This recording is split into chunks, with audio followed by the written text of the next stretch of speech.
एक ऐसा देवता जिनके नाम के बिना कोई भी शुभ कार्य शुरू ही नहीं होता। पर क्या आप जानते हैं उन्हें एक दंत क्यों कहा गया?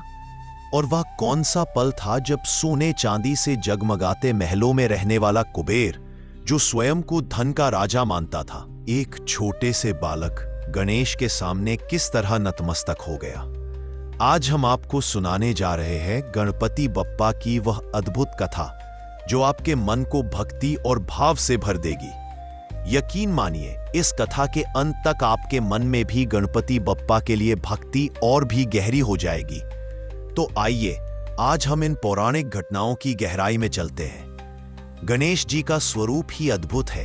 हाथी का सिर, मनुष्य का शरीर, 4 भुजाएं, बड़े कान और पेट पर हाथ रखते ही लगता है जैसे संपूर्ण संसार उनकी गोद में समा जाए। शिव और पार्वती के पुत्र गणपति को सभी देवताओं में सबसे पहले पूजा जाता है। ऐसा माना जाता है कि उनका नाम लेते ही विघ्न दूर हो जाते हैं और कार्य सिद्धि प्राप्त होती है। अब हम चलते हैं उस प्रसंग पर जिसने गणेश जी को एक दंत बना दिया। कहानी शुरू होती है महर्षि वेदव्यास से।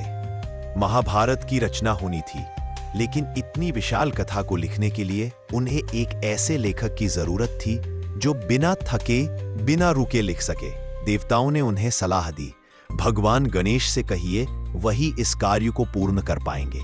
व्यास जी ने गणेश जी को आमंत्रित किया। गणपति बप्पा आए और बोले, ठीक है, मैं लिखूंगा, लेकिन एक शर्त है। मैं एक बार लिखना शुरू कर दूं तो बीच में कलम नहीं रुकनी चाहिए। व्यास जी मुस्कुराए और बोले, ठीक है, पर मेरी भी एक शर्त है। आप लिखेंगे, लेकिन बिना अर्थ समझे नहीं लिख पाएंगे। दोनों ने सहमति जताई। कथा लिखना प्रारंभ हुआ, लेकिन हुआ यूं कि बीच बीच में व्यास जी गूढ़ श्लोक बोलते ताकि गणेश जी को सोचने का समय मिल जाए और वे विश्राम कर सके।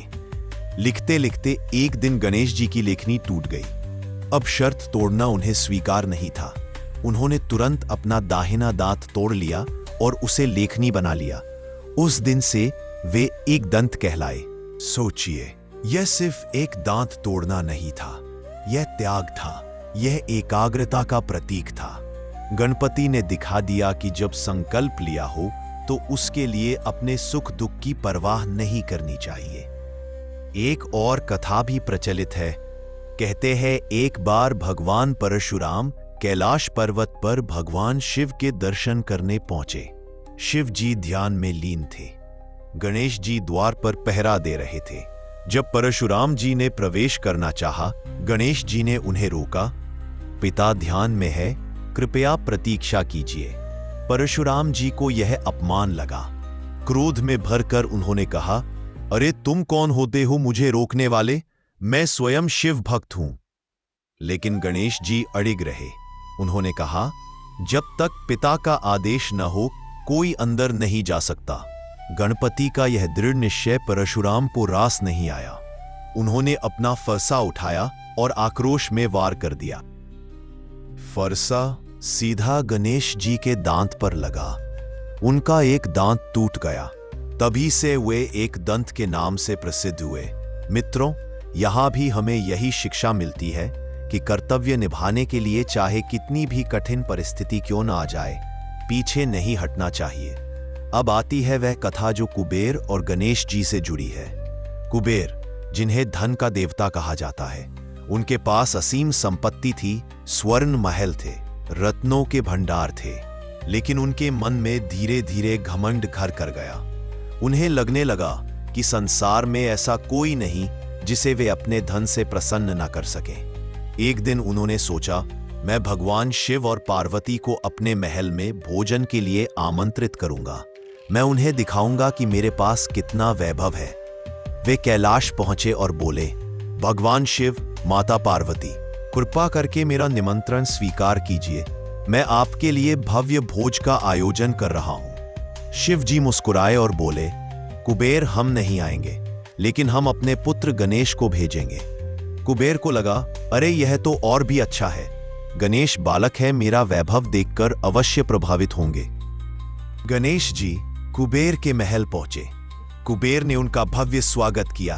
भोजन परोसा गया। गणेश जी ने खाना शुरू किया और फिर खाना ही शुरू किया।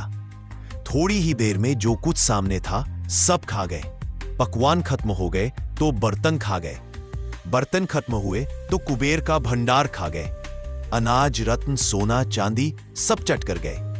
गणेश जी की भूख शांत ही नहीं हो रही थी। वे बोले, कुबेर और लाओ, मेरी भूख बढ़ती जा रही है। कुबेर के होश उड़ गए। उन्होंने अपने सारे भंडार खोल दी, लेकिन गणेश जी की भूख असीम थी।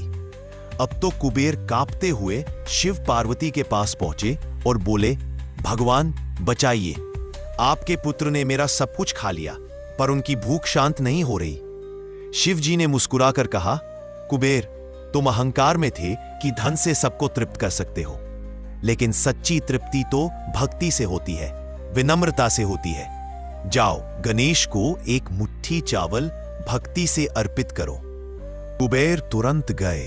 कांपते हाथों से उन्होंने गणेश जी को एक मुट्ठी चावल भक्ति भाव से दिया। गणेश जी मुस्कुराए और बोले, अब मेरी भूख शांत हो गई। कुबेर के आंसू निकल पड़े। उन्हें समझ आ गया कि धन का घमंड व्यर्थ है। सच्ची संपत्ति भक्ति और विनम्रता है।